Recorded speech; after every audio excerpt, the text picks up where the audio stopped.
ఈ 2024 ఎలక్షన్స్లోనే కాదు, 2014 ఎలక్షన్స్లో కూడా చంద్రబాబు నాయుడు గారు ఎన్ని హామీలు ఇచ్చారు, ఎన్ని అమలు చేశారు.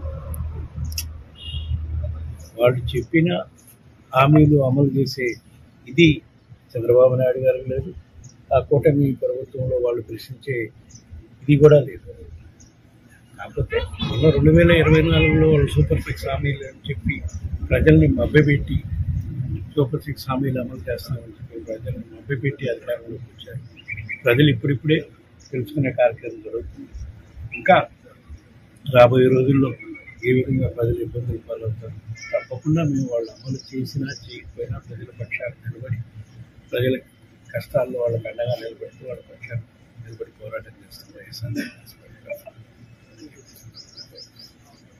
మేనిఫెస్టోని ఇప్పటి వరకు పూర్తిగా పక్కన పెట్టినారు సార్.